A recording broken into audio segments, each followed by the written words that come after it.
The tide, timing, discovery, and the art of letting the shoreline change. I live on an island, and every day the water rewrites the edge of it. In the morning, the shoreline is one shape, and then by afternoon, it's another. Sandbars that were solid ground at dawn are underwater oftentimes by noon. Nothing about the boundary between land and sea is fixed. It breathes twice a day, pulled by a body 400,000 kilometers away that most of us never even think about. The moon. The moon moves the entire ocean on a schedule without even touching it once. Welcome back to the Solaris Sessions. I'm Melanie, the founder of Solaris Method, the strategic and the sacred. And today we read The Tide, and it's the episode about timing, about working with the rhythms instead of against them, and about the quiet art of letting go of what you were never meant to hold. The science first, and it's a lesson in influence at a distance. The tides are caused by gravity, mostly the moon's, some of the sun's, pulling on the ocean as the earth rotates beneath it. Twice a day, most coastlines swell to a high tide and drain to a low. But here's the part worth really looking at. The water isn't really traveling the way it looks like it's traveling. It's not that a wall of ocean rushes in from somewhere else. The whole body of water, it rises and falls in place, in rhythm, responding to a pull. The tide is not effort, it's response. The ocean isn't working to come in and going home tired. It's answering a rhythm it's connected to. Hold on. And there are bigger rhythms layered on the daily one. When the sun and moon line up, their poles combine into an extra dramatic spring tides, the highest highs and the lowest lows. And they're at right angles. They partly cancel, and you get a milder neap tides. And so it's not one rhythm. It's rhythms, cycles, nested inside cycles, nested inside cycles. I do have an episode about fractals that relates to this. It's all perfectly timed, and none of it is forced. The ocean never decides to have a high tide through sheer willpower. It simply stays in relationship with the moon, and the rising takes care of itself.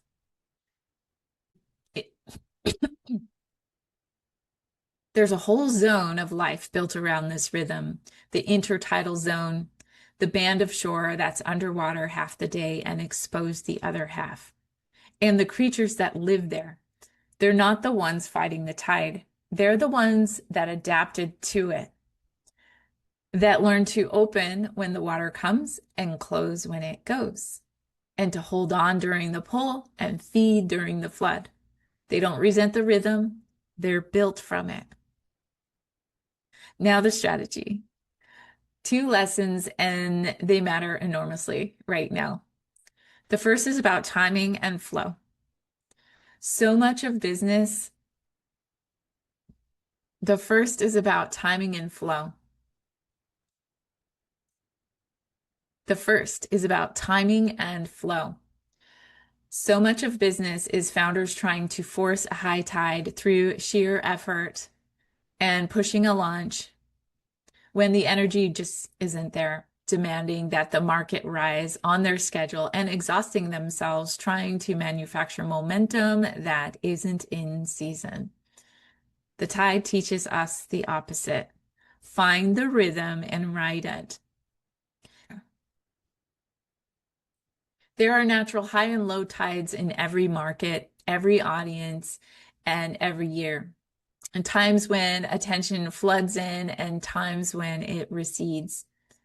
The skilled operator isn't the one working hardest against the current. It's the one who reads the tide and times the work to do it. Launch on the incoming tide. Rest and repair on the outgoing one. And let the moon do the lifting, that the moon was always going to do anyway.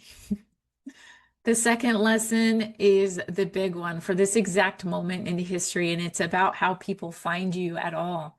The shoreline of discovery is being rewritten right now as completely as water rewrites on this St. Helena Island that I live on. For 20 years, the map was search engines. You would optimize for Google. They called it SEO. People would type something in their search engine and then maybe they landed on your website, and that was basically the shore. Well, that shore is moving. People are increasingly finding what they need by asking AI. They're asking AI systems directly, and they're also doing more searching inside the various platforms, Instagram, Facebook, all of those. They're searching within those. They're already spending time on there, and they're getting the answers there without having to visit a website at all. So the tide is going out of the old shoreline, and it's coming in on a new one. So you have two choices. And it's the same to the intertidal creatures had. Reset the change and cling to the rock where the water used to be, or adapt and learn to live where the water is going. Adapting looks like this: making sure your knowledge exists in forms that the news systems can find and cite. Get found by AI. There's many ways to do that. So it's not just on a website where you're just waiting for visitors who aren't even coming in the old way anymore. Be present in the places where the tide is now flooding, where the conversation and the discovery are actually happening. Instead of standing on a drained sandbar, insisting it used to be this way, it used to be full of water.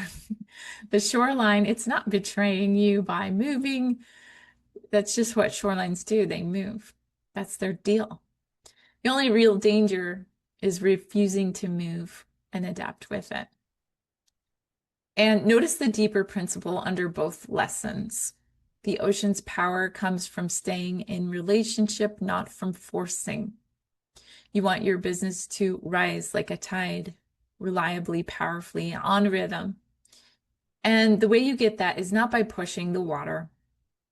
It's by staying connected to what pulls it, your mission, your people, the real rhythms of your market, and stay in relationship with those. And the rising becomes something you respond to rather than something you try your best to manufacture.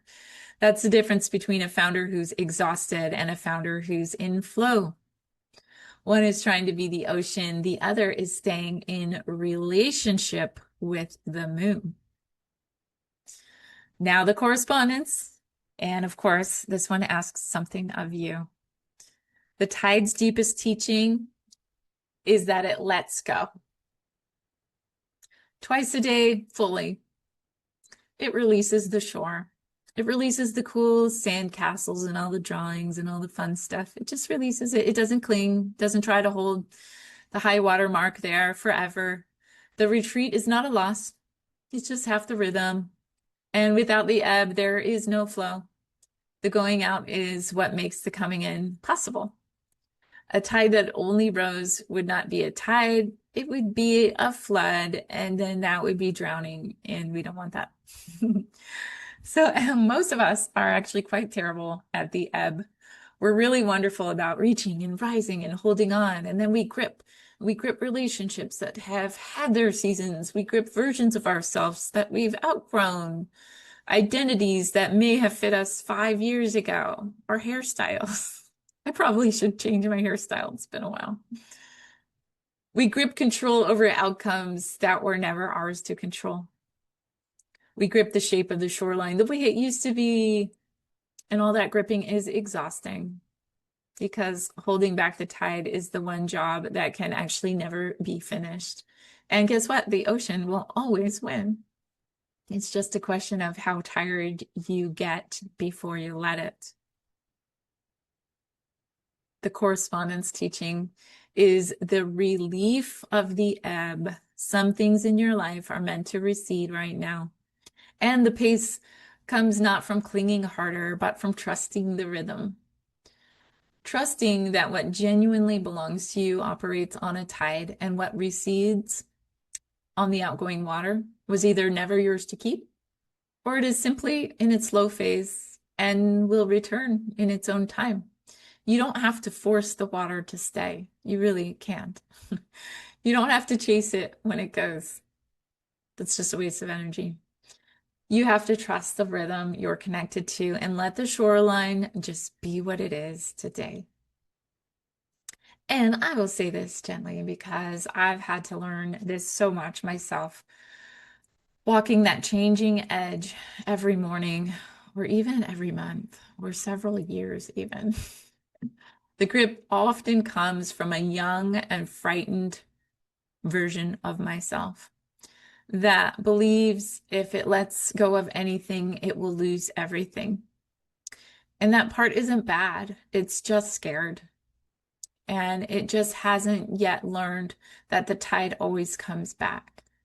So sometimes you have to sit with that feeling and ask it what it wants to express to you. And you come to that energy from a more mature, evolved place and send it love and just honor and listen to it.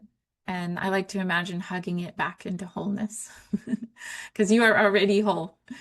You don't have to hold the ocean in place to prove it. So the practice this week is an ebb practice.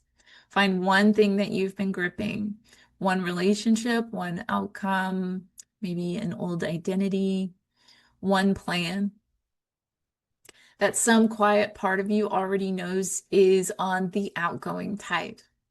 And instead of tightening, practice opening your hand. I literally do this a lot. Like when these things come up, you just open your hand. It's fun to kind of make it real and just imagine it just like falling from you and dissolving into the earth. You're not throwing it away, you're just loosening. And let it move in a way that it's trying to move. And watch what happens in your body when you stop fighting the water. That loosening, it's not defeat. It's you finally moving in rhythm with something 400,000 kilometers wide and older than every fear that you have. The shoreline will change tomorrow. It's supposed to. That's what it does. And you were always meant to move with it and not hold it still. The next episode, we go looking into the single most important creature in an ecosystem, and that is the keystone, and what one otter or one wolf teaches about leverage and the vital few things that quietly hold your entire business or your life together. I'm Melanie. This is the Solaris Method, the strategic and the sacred, and go ahead and check out solarismethod.com. Ride the incoming tide, trust the outgoing one, and let the shoreline change.